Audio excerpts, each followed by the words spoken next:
Коньков. Қамал қорғаушы деп айтамыз ғой, әне. Қатар түзегендер қадамымызды аңдып отыр. Гол! Есеп 4-2. Владимир Гулям Хайдаров.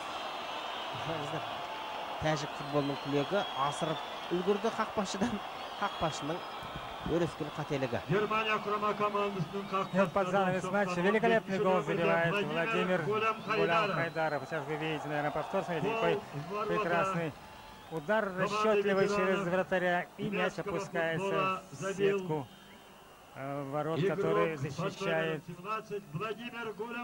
Виктор Бурденский. Отличный гол. Это был последний гол в этой встрече. Тоже эффектную точку поставил Владимир Гулям Хайдаров. Матч закончился 4-2.